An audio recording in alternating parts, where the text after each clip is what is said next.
It began with Trippie Redd threatening 6ix9ine family. Oh no, we definitely got footage at the mom's crib. She live in building 18 out here. But some people believe he took it even further by taking out 6ix9ine's girlfriend. Now word on the street is 6ix9ine has enacted his revenge after catching Trippie Redd slipping in New York. A whole lot is happening. Let me break it down. Trippie had Ariella killed. See, to really understand why someone would target 6ix9ine by taking out Ariella, we need to go back to where this whole mess started.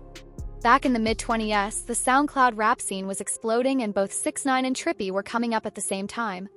These two guys were basically cut from the same cloth.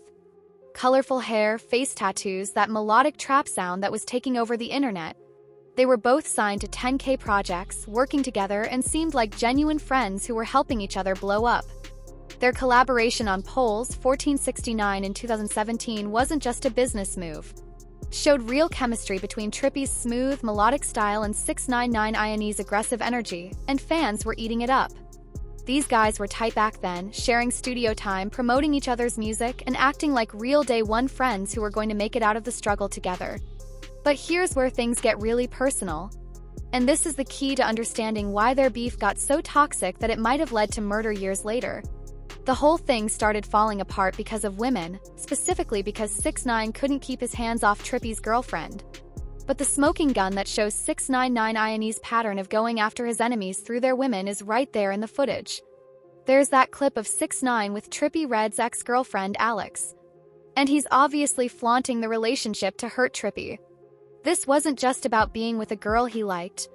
This was psychological warfare designed to embarrass and emasculate Trippie in front of the whole hip-hop world. In the video, you can actually hear them talking trash about Trippie together. This is that crazy. This is that same 6ix9ine. Yo, babe, look at It is 6ix9ine. It's Betrayal. You right, babe. Bob. Now imagine you're Trippie Redd and you see your former friend publicly disrespecting you by messing with your girl and then posting videos about it online. This kind of personal violation goes way beyond regular beef. It's the type of humiliation that eats at you every single day. In hip-hop culture, where respect and reputation are everything, this was basically 6ix9ine trying to destroy Trippie's manhood in front of millions of people. The thing about this kind of deep personal beef is that it doesn't just go away. When someone publicly humiliates you by going after your woman, that's the type of disrespect that demands payback. His own friends even bring up the incident with 6ix9ine and his girlfriend just to tease and set Trippie off sometimes. I bet if 6ix9ine would've gave me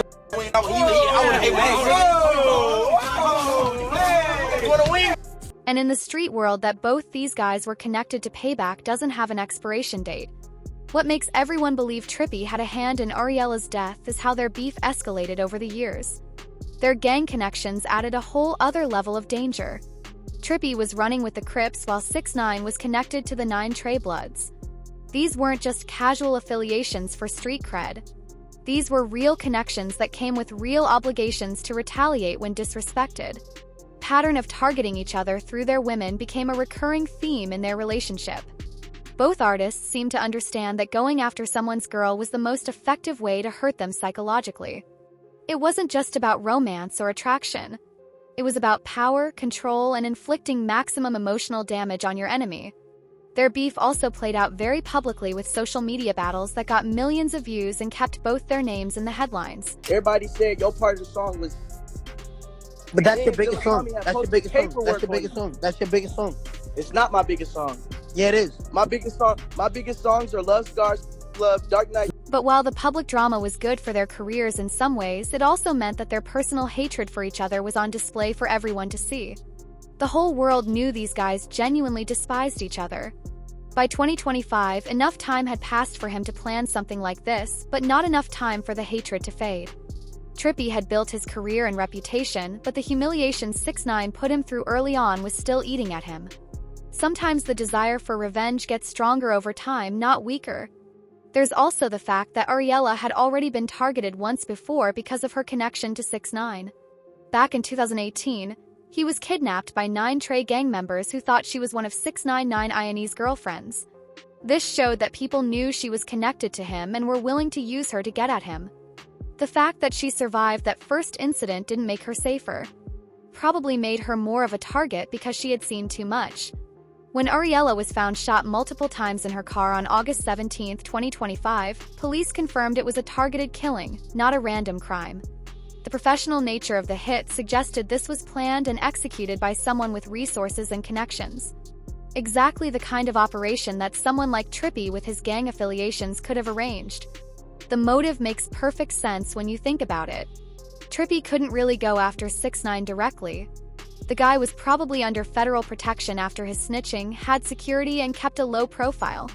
But going after someone close to him would hurt him just as much while being much easier and safer to pull off. The idea that gangs target loved ones to hurt their enemies is nothing new. It's a classic strategy that sends a message while avoiding direct confrontation. For Trippie, having Ariella killed would accomplish several things. It would hurt 6ix9ine emotionally. It would show that he could still reach him despite all his protection, and it would be payback for years of personal humiliation. The fact that Ariella had been in 6ix9ine's orbit for years, appearing in his music videos and staying connected through social media, made her a perfect target for someone looking to hurt him. She was visible enough that her death would definitely get back to 6ix9ine, but she probably wasn't important enough to have serious protection. When you add up all the factors, the deep personal hatred between Trippie and 6ix9ine, the pattern of targeting each other through their women, Trippie's gang connections that could facilitate a hit, and Ariella's previous victimization that showed she was already on people's radar, creates a pretty compelling case that Trippie might have finally gotten his revenge. The streets don't forget, and they especially don't forget the kind of personal humiliation that 6ix9ine put Trippie through. In a world where respect is everything and being disrespected in front of millions of people is the ultimate violation, payback was always inevitable. The only questions were when it would come and who would pay the price. Unfortunately for Ariella, she became the answer to that second question. Her death might have been Trippie's way of finally settling a score that had been eating at him for years, proving that some beefs in the rap game go way deeper than music and can have deadly consequences for innocent people who just happen to be connected to the wrong person at the wrong time. But while Trippie's personal hatred gives him a strong motive for having Ariella killed, he wasn't the only enemy 6ix9ine had made over the years. When your own circle betrays you, the story of why Ariella Mejia Palano ended up dead goes way beyond just the beef between 6ix9ine and Trippie Redd. While Trippie definitely had personal reasons to want 6ix9ine hurt, he was just one of many enemies that 6ix9ine had created through his own bad decisions and the snake behavior of people in his inner circle. To really understand how dangerous it was to be connected to 6ix9ine by 2025, we need to break down all the betrayals and backstabbing that destroyed his world from the inside out. Period between 2017 and 2018 was when everything started falling apart for 6ix9ine. But not because of outside enemies. It was because the people closest to him were playing him worse than any rival ever could. These weren't just business disagreements or creative differences. These were deep personal betrayals that created lasting enemies who would spend years looking for ways to get back at him.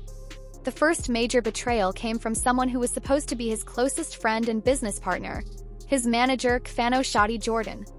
While 6ix9ine was out there building his career and dealing with his beef with Trippie, Shadi was systematically betraying him in the most personal way possible.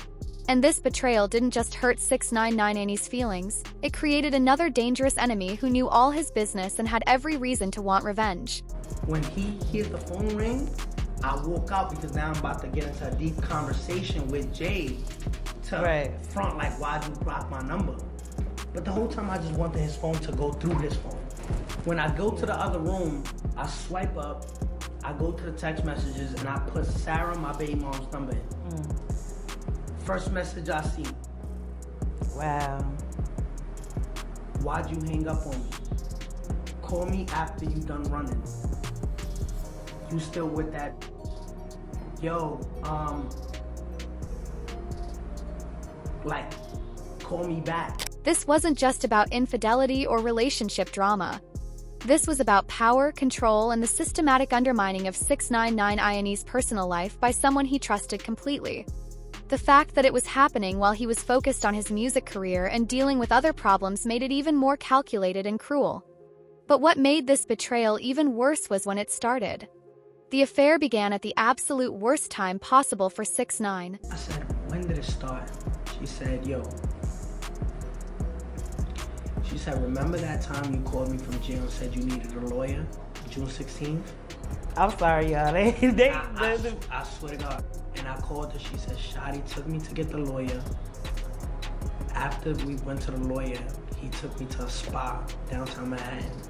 Timing here is crucial to understanding just how calculated this betrayal really was. Shotty used 6ix9ine Iane's arrest and vulnerability as an opportunity to move in on Sarah, using the excuse of helping get him a lawyer to spend time with her and ultimately seduce her. This wasn't just opportunistic.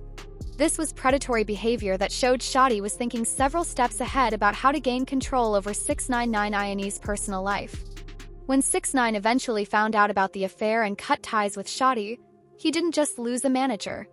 He created an enemy who knew everything about his business operations, his personal relationships, his financial situation, and his vulnerabilities.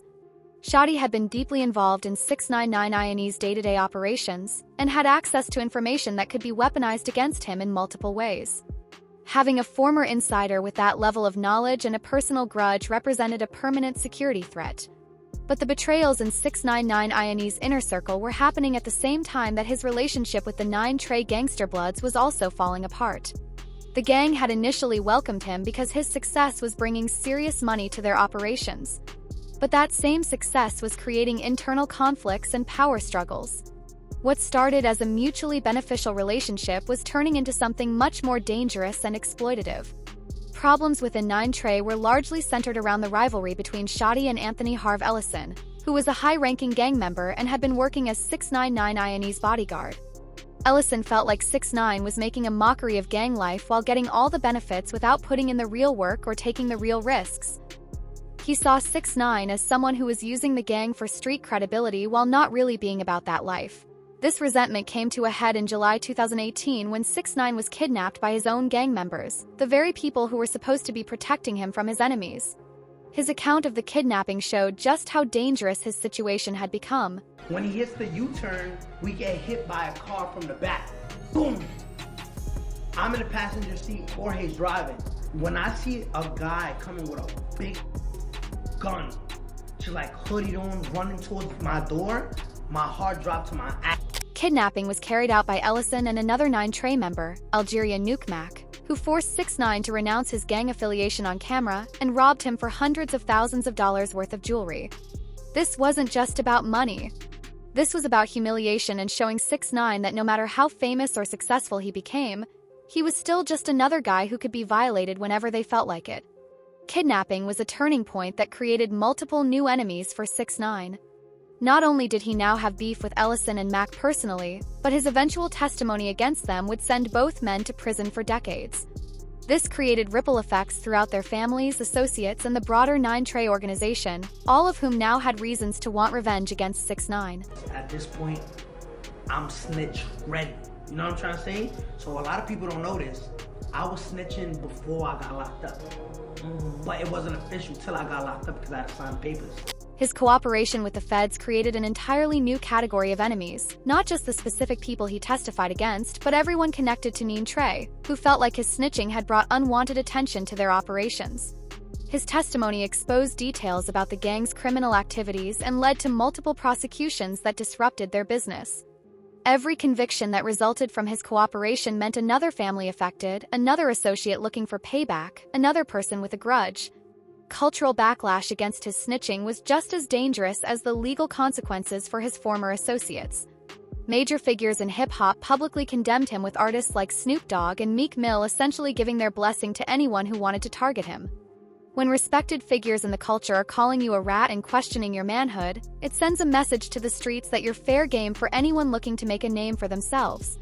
This created a perfect storm where 6ix9ine had enemies coming from multiple directions, all with different motivations but the same basic goal: to make him pay for what they saw as his betrayals. You had personal enemies like Trippie, who felt disrespected and humiliated.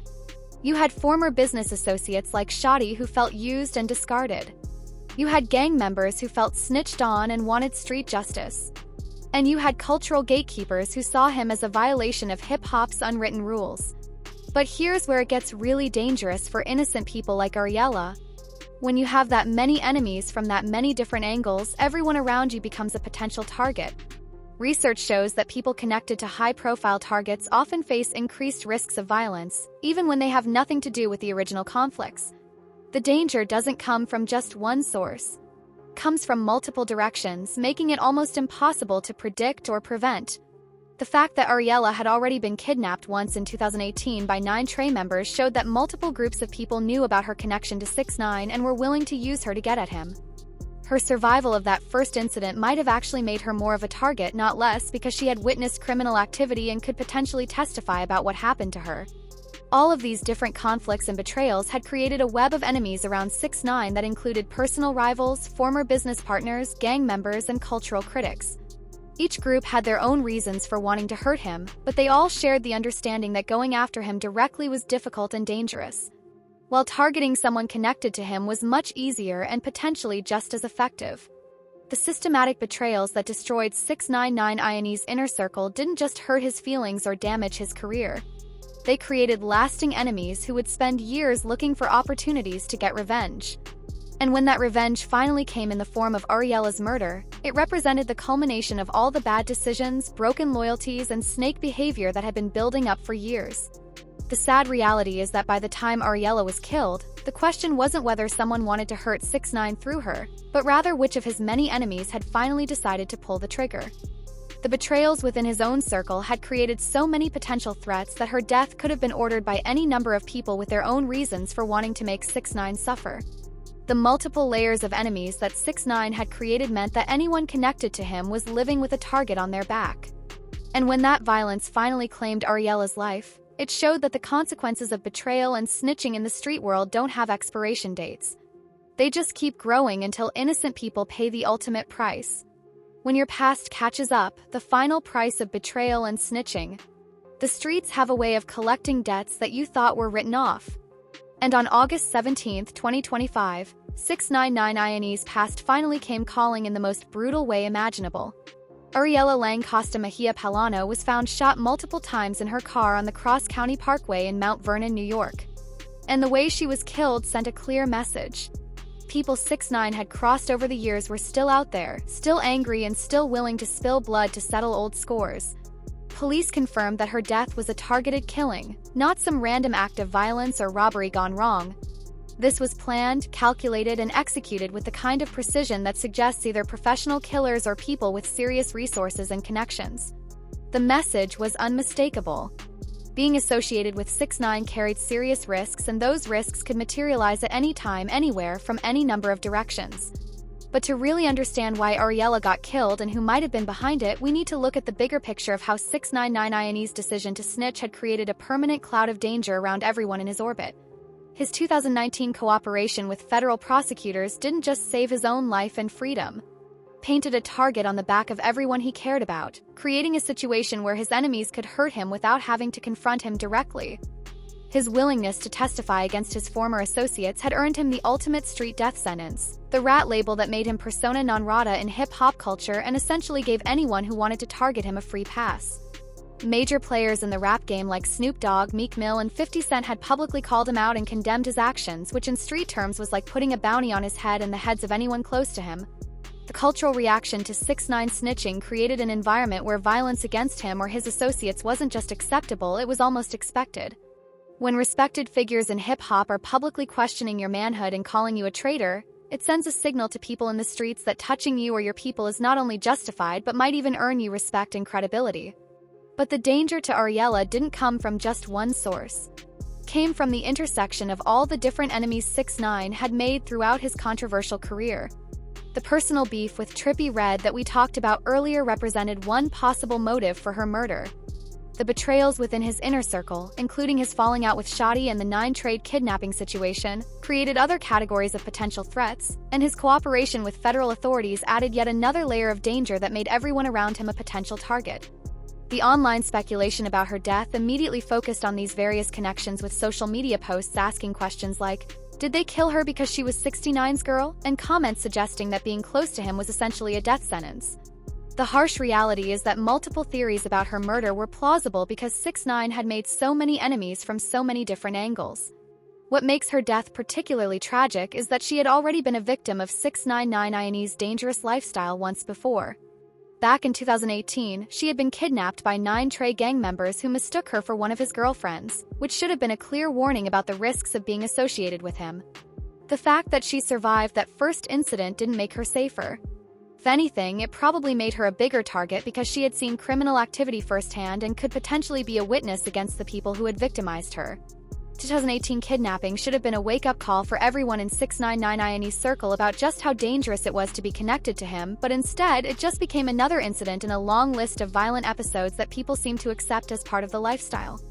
The normalization of this kind of violence probably contributed to Ariella staying in 6ix9ine's orbit despite the obvious risk. Right now, during those 47 years that I would have been serving, I'm 24, I haven't even lived 47 years of my life. Right.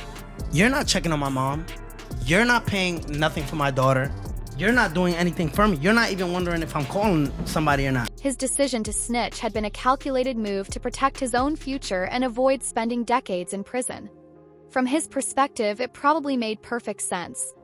Why should he sacrifice his life for people who had already betrayed him?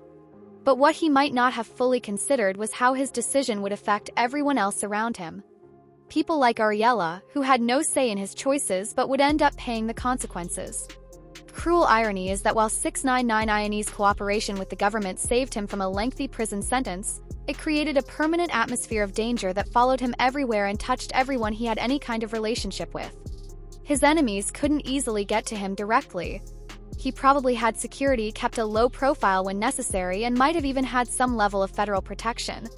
But the people around him were much more vulnerable, and hurting them was an effective way to hurt him without the significant risks that would come with a direct attack. While his honesty was probably refreshing to some people, his proud admission of cooperating with law enforcement also served as a constant reminder to his enemies of what he had done. Man, listen, I don't give a if I'm held accountable for what I did. Yes, I snitched, and I did it proudly, right?